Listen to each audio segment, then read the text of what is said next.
Se tudo muda, como é que alguém vive? Porque, veja só, nós fomos educados para acreditar que viver bem depende de encontrar alguma verdade definitiva, alguma certeza sólida, uma estrutura final. É como se ter paz exterior fosse uma espécie de prêmio dado a quem finalmente encontrou a resposta correta. Mas é que a gente pensando bem nessa questão, talvez o problema não seja falta de respostas, talvez o problema seja justamente essa obsessão por resposta definitiva. Talvez exista uma maneira de viver muito melhor quando você para de exigir do mundo uma estabilidade que ele nunca prometeu oferecer. Os antigos céticos gregos perceberam isso há mais de 2000 anos, e o mais curioso é que eles não chegaram a essa conclusão vivendo isolados em cavernas, muito menos escrevendo frases motivacionais sobre desapego emocional. Eles chegaram a isso observando uma coisa extremamente simples. O ser humano sofre porque transforma opiniões em verdades absolutas. E honestamente, eu acho difícil não enxergar isso com bastante clareza hoje. Meu nome é Vitor Lima e isto não é filosofia.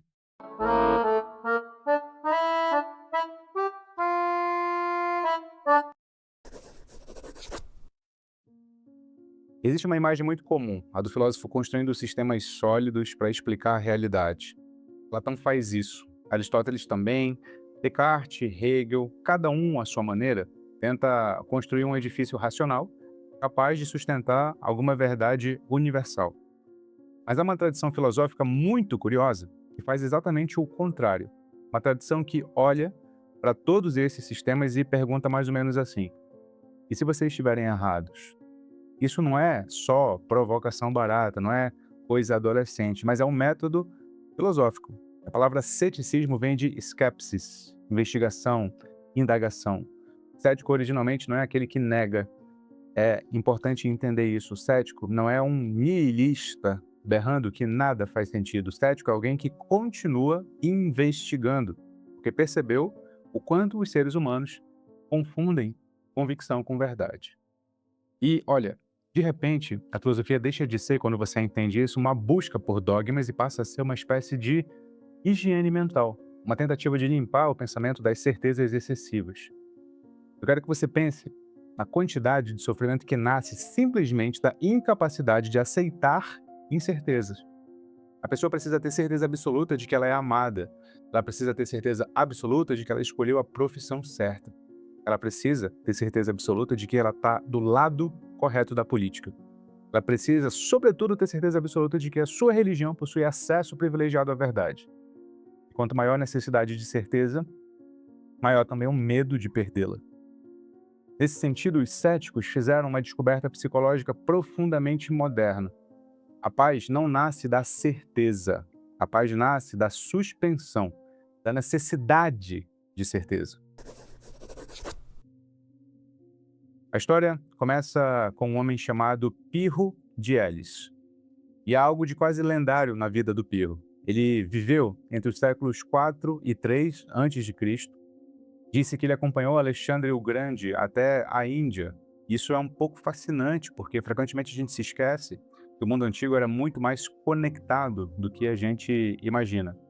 Havia circulação de ideias, de religiões, de modos de vida, e parece que essa viagem transformou o Pirro profundamente. Os relatos dizem que ele entrou em contato com sábios orientais, os chamados gimnosofistas, ascetas que viviam uma existência radicalmente desapegada das convenções sociais. Agora imagina a experiência disso. Você nasce acreditando que o modo grego de viver é o modo natural. Aí você viaja milhares de quilômetros e encontra pessoas vivendo segundo valores completamente diferentes. E ainda assim vivendo, sofrendo, amando, pensando. E aí uma coisa inevitavelmente começa a se quebrar dentro de você, a ideia de que os seus costumes são absolutos. E talvez seja exatamente aí que o ceticismo começa. Não é teoria abstrata, é um choque cultural. O Pirro percebe algo que é bem perturbador. Praticamente toda a crença humana existe oposta e como defesa de um ponto de vista igualmente convincente. Uns dizem que algo é justo, outros dizem que é injusto, uns afirmam que é belo, outros acham horrível, uns juram estar na posse da verdade, outros juram exatamente o contrário. E aí surge o dilema. Como é que você decide, de maneira absolutamente definitiva, quem está correto? Os céticos perceberam que toda tentativa de justificar uma verdade acabava entrando em algum problema. Ou você depende de outra verdade anterior, ou entra num círculo, ou simplesmente assume algo sem prova suficiente. Sexto empírico descreve isso de maneira brilhante séculos depois. E aqui, talvez você pense, quer dizer que os céticos acreditavam que nada é verdadeiro? Não exatamente. Isso seria outra forma de dogmatismo. O cético pirrônico faz algo um pouco mais estranho e mais sofisticado, claro. É mais ou menos assim. Ele suspende o juízo. É poqué. Nem afirma, nem nega, porque percebe que a ansiedade humana frequentemente nasce da compulsão de transformar opiniões limitadas em verdades metafísicas. Existe um tipo específico de exaustão que talvez seja uma das doenças emocionais do nosso tempo. É a necessidade permanente de ter razão.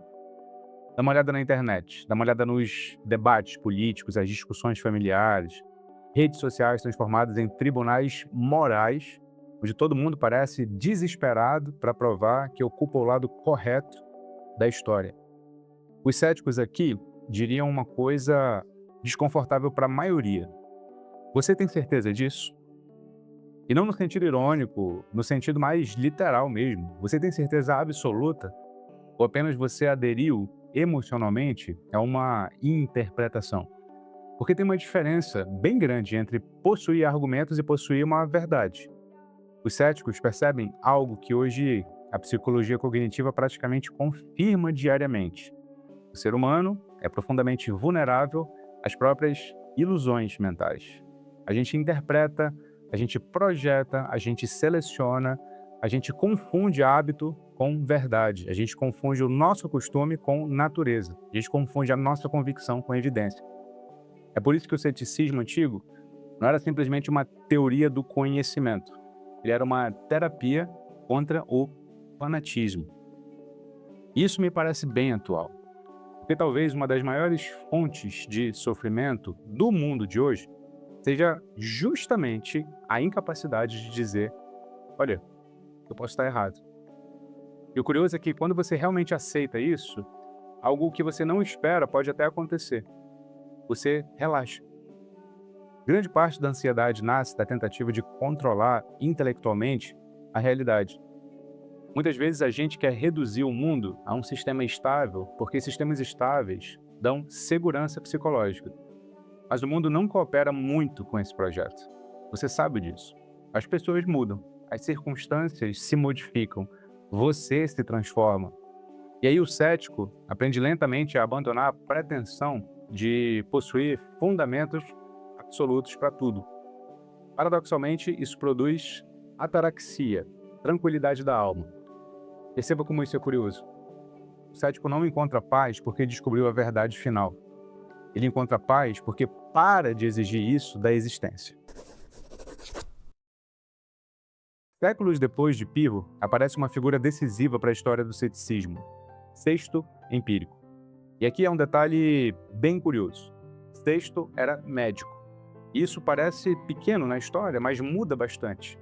Porque o médico lida diariamente com a incerteza, lida com sintomas ambíguos, diagnósticos provisórios, respostas incompletas. Talvez por isso o pensamento cético no sexto tenha um aspecto tão prático. Ele não está tentando destruir a vida cotidiana. O cético só continua vivendo. Ele continua comendo, amando, atravessando a rua, indo à padaria, sem precisar, filosoficamente, provar que a existência objetiva dos carros existe. Isso é importante porque existe uma caricatura absurda sobre o ceticismo, como se o cético fosse alguém paralisado, alguém incapaz de agir. Não, nada mais longe da verdade. O sexto empírico distingue muito claramente viver e dogmatizar. Você pode viver segundo aparências, hábitos, costumes, experiências, sem transformar isso na verdade metafísica universal. Isso é extremamente sofisticado. Deixa eu te dar um exemplo. Eu posso preferir determinada forma de viver sem precisar declarar que ela é a única maneira legítima de existir. Eu posso amar alguém sem transformar esse amor numa teoria eterna da alma gêmea. Eu posso defender uma ideia política reconhecendo ao mesmo tempo os limites da minha perspectiva. Isso pode parecer simples, mas talvez seja uma das coisas mais difíceis que existem. O ego humano adora absolutizações. A gente gosta da sensação psicológica de ter firmeza. A gente gosta de pertencer aos corretos. A gente gosta da segurança identitária que nasce das convicções rígidas, mas aí o cético percebe que quanto mais rígida a identidade intelectual, mais frágil, mais emocionalmente frágil. Basta uma contradição, basta uma dúvida, basta uma experiência inesperada e tudo começa a ruir. E há algo muito bonito no ceticismo antigo que frequentemente se perde quando a gente pensa nele apenas como uma teoria do conhecimento. Ele é uma ética da humildade. Os céticos não estão simplesmente dizendo a gente não sabe de nada. Os céticos estão dizendo algo um pouco mais humano. Nós somos falíveis. E honestamente, talvez isso seja uma das verdades mais difíceis de aceitar, porque ser humano é educado para acreditar que tudo precisa de resposta. Tudo precisa de posicionamento imediato hoje, né? Tudo precisa de opinião instantânea. Veja como funciona isso aqui, a internet. Acontece qualquer evento no mundo e imediatamente surge uma pressão invisível. Qual que é a sua posição? Você é contra ou a favor? Qual lado você escolhe? Mas a realidade raramente é tão simples quanto nossos impulsos morais gostariam. Os céticos perceberam isso bem cedo, e é por isso que eles desenvolvem aquilo que chamam de equipolência dos argumentos. Ou seja, frequentemente há razões fortes em lados opostos de uma questão, e quando isso acontece, o sábio não precisa fingir certeza. Ele pode simplesmente suspender o juízo. Perceba como isso é quase revolucionário. Nós vivemos numa cultura que transforma a dúvida em fraqueza. Para os céticos, a dúvida bem conduzida é justamente o sinal de honestidade intelectual. E aqui está uma coisa bem importante que eu aprendi com eles. Há uma diferença enorme, quase, abissal, entre viver sem respostas definitivas e viver sem direção. O cético não abandona a vida, ele abandona o dogmatismo. O cético continua investigando, experimentando, pensando, mas sem transformar cada conclusão provisória numa religião pessoal. Tudo isso pode soar muito abstrato, até você perceber como as nossas vidas são atravessadas toda hora pela tirania das certezas. Você sofre porque acredita que deveria já saber quem é, porque acredita que existe uma versão definitiva de você esperando para ser descoberta, porque acredita que tem uma escolha perfeita que vai eliminar todas as dúvidas futuras.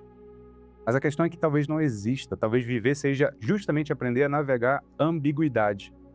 Isso não precisa ser desesperador, na verdade, pode ser profundamente libertador.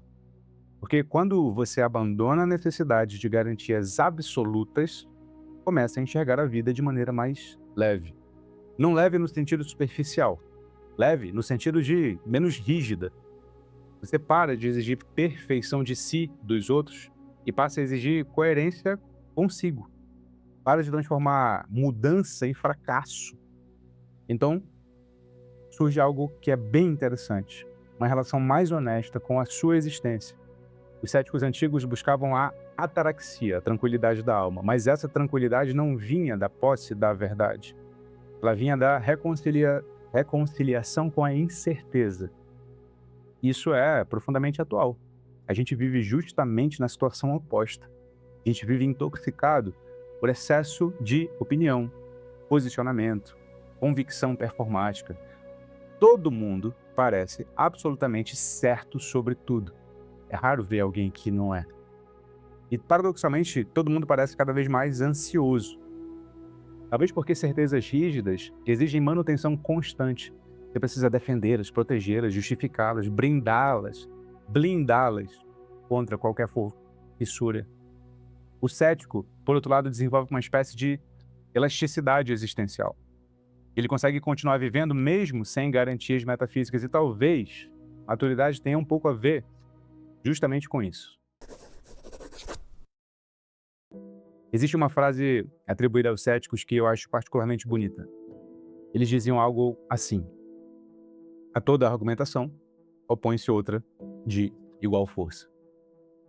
Isso não significa que todas as opiniões são equivalentes, nem que verdade e mentira sejam indistinguíveis.